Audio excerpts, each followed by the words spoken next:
So AirSpace Gallery was started in 2006 and started at the time by two undergraduates at Staffordshire University's Fine Arts course. And they were a little tired of not having art galleries in their own city to go to, and they were going to Liverpool and Birmingham and Manchester to see art. And so they saw that gap. They were annoyed by that gap a little bit, I think, and so they looked for a way to fill it. And AirSpace Gallery was set up in a different building to this, in a different part of the city, but has been running since 2006. We've been in this building since late 2007. Probably twofold, really. So the first thing is that as the city's only contemporary visual arts gallery, we want to bring really high quality contemporary visual arts to Stoke-on-Trent and to be able to coalesce all of those ideas and that artist energy, bring that into the city, and hopefully that emanates back out to help the city develop. And then secondly, to really act as a point of support for artists. So every element of the program here always is concerned with professional artist development and providing good, well-paid, properly paid and supported and resourced opportunities for artists. That's a really tough one. In truth, too big a percentage of our income is dependent on the Arts Council. So we are funded largely by Arts Council project funding.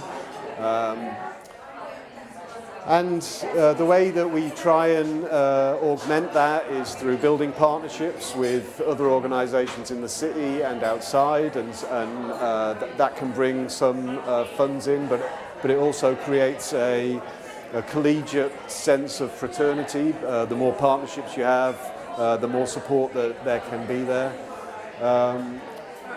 The gallery has 12 studios, which brings in a basic income which covers our utilities and things like that. And then we also, as a group of directors, we do commission work, and that can bring money in too. But largely we're Arts Council funded. It's very close to my heart at the moment. It's a very crucial thing. Artists are largely an undersupported and ignored working class in this country, and if that's ever going to change, then we have to get better at advocating for ourselves, being active, making change, and. I really think artists are best placed to make change. We think laterally, we think outside the box. We approach situations from unusual directions and find solutions that others don't necessarily see. So, we're in a situation where change is essential, and I think artists are best placed to elicit that change. So.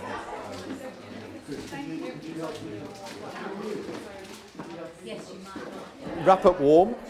So most spaces that artists end up working in are pretty inhospitable, and we make them better, but in the process we have to go through some hardship. So yeah, generally they're cold spaces, but seriously, I think be interested, be curious, get out of your initial local context and go and see art in other places, go and speak to other organisations. There's a whole wealth of experience and generosity out there, and people will tell you the pitfalls and the advantages and the disadvantages. So make use of that, but also get ready to work hard, because it's not easy, and nor should it be, really. There's a lot to do, and it's not always very straightforward. So work hard, but ultimately the results are really worth it. It's a very rewarding thing to do. Ultimately, for us, we want to grow our organisation. So from a selfish point of view, we want AirSpace to get bigger, get better, get more people in to work with us, do more events, do bigger events, and always make them better. Actually, that's at a micro level. At a macro level, I'm looking forward to the day when artists are respected and revered in the same way as other professionals in the country. It's not there at the moment, and we need to work harder to make sure that when people think of artists, they're not just thinking of people who prettify things, they're thinking of people who make real, active, change-making contribution to society.